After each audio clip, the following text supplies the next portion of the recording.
Speaking is usually the last skill we develop in a new language, not because it's technically the hardest, but because it's the most vulnerable. We fear sounding silly, or getting judged, or not being able to find words fast enough. Most of us aren't actually afraid of making mistakes. We are afraid that someone will laugh, correct us too harshly, or assume that we are not smart. And it's a completely normal fear to have because we associate speaking with identity and competence. But there is a way to overcome that fear, and no, it's not about just being brave and going for it. I am going to give you actual tips on how to overcome that fear of speaking. So make sure to keep on watching and make sure to stay till the end because I saved my absolute favorite method for last. All right, let's go. Before we even dive into tips, I just want to say this.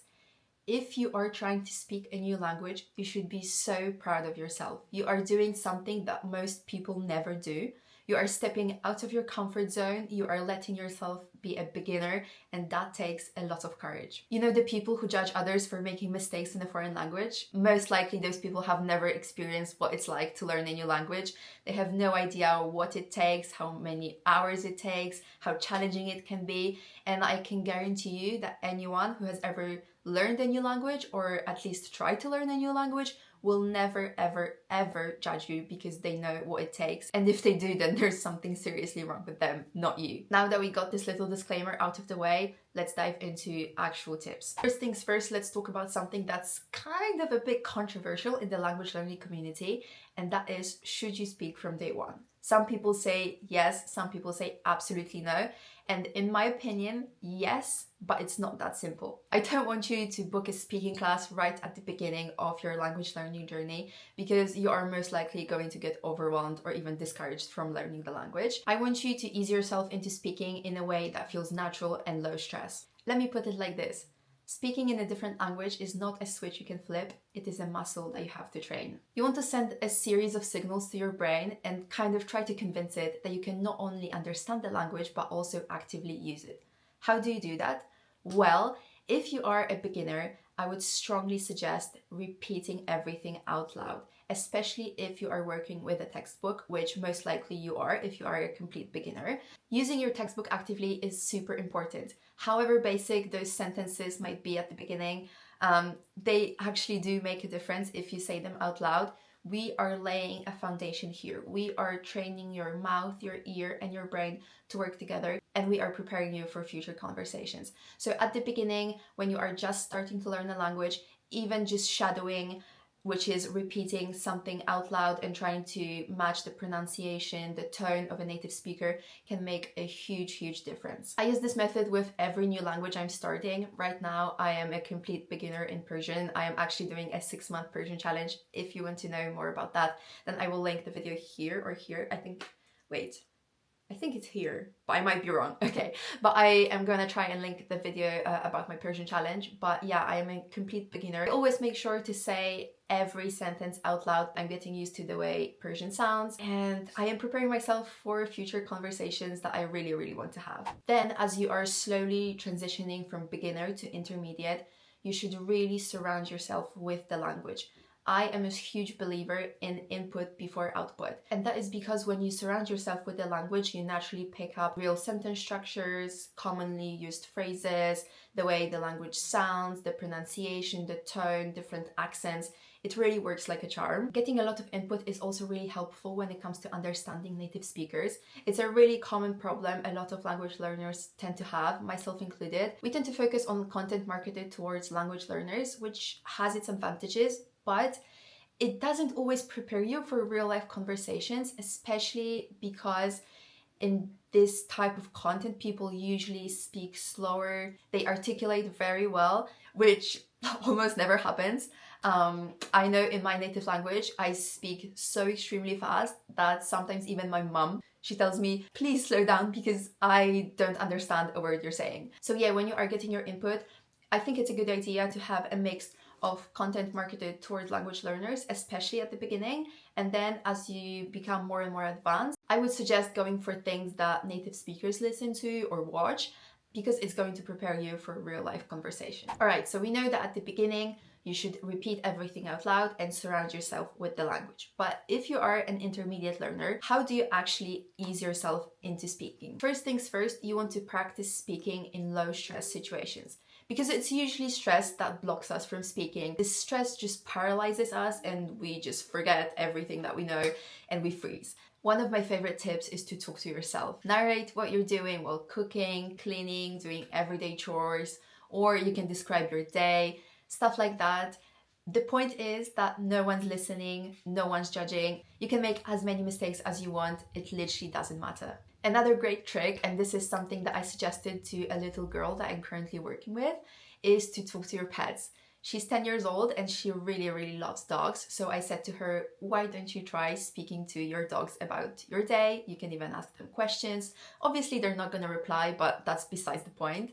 The point is that you want to send a signal to your brain and tell it that you are actively using the language, that it's easy and that it comes naturally to you. And also, they don't care if you mess up, and that's what it's about. It's about creating safe environments for you to make mistakes, for you to mispronounce something, to stutter, to not be able to find the right words, to just be a learner, be a beginner, and just feel safe and practice as much as you want. You can also try to record yourself speaking. I used to do that a lot when I was preparing for my B2 and my C1 exams in French. I think it's a great method.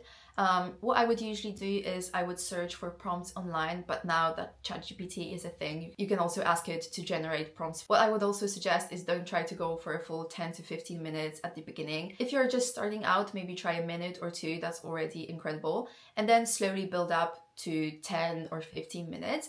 And what is also really fun, I love doing this, you can use the same prompts every few weeks and then kind of go back to your old recordings and see how much progress you made, and it's so fun, and yeah, I just really recommend it. As you gain more confidence, try finding language exchanges, and there are apps for language exchanges like I think HelloTalk or Tandem. I mean, they work well, but they are more text-based, so you're just mostly texting with other people.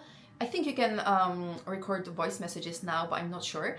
But what I would suggest is, especially if you live in a big city, go online and look for a language exchange in your area in person. If you don't know how language exchanges work, I used to go to a Danish-French language exchange when I used to live in Paris, and it was actually at a Danish church, which is a bit funny. Basically, how it works is that we had to speak for 7 minutes in one language and then for another 7 minutes in the other. So it was like 7 minutes in French, 7 minutes in Danish. And what is great about language exchanges, especially language exchanges in person, is A, that you are talking to actual native speakers, but B, that they are equally as nervous as you are, because chances are that if you are not great in your target language, they're not great in their target language either. So there's this mutual level of understanding and empathy, and at least from my experience, everyone's super nice. So if you live in a big city or even in a smaller one, I would highly recommend in-person exchanges. If you want more structure, you can absolutely book one-on-one speaking class with a tutor. There are platforms like italki, Preply, where you can find teachers for any language. Personally, I am not really a huge fan of one-on-one classes, but that's just me. If you can find a teacher that you really like and that you feel comfortable with, then I think that's amazing and you should absolutely go for it.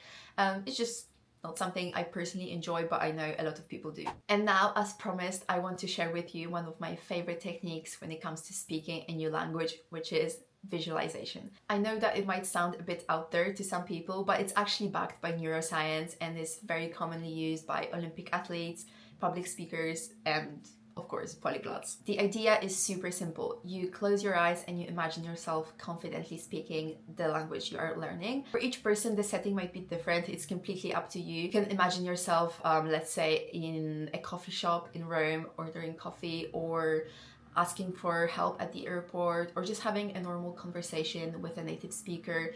Imagine yourself understanding everything, speaking with confidence. You don't even know how you're doing this, but it's so easy, so fun. It just feels so amazing. And the most important thing is that you should feel the emotions. So imagine, what would it feel like to actually have a conversation in your target language? Would you be proud of yourself? Would you be happy? Would you be excited? If you're still not convinced and you think that it sounds silly, here's the science behind it. Your brain can't actually fully tell the difference between real experiences and vividly imagined ones. That's why when you have a super realistic dream, you sometimes wake up and you are unsure if it really happened.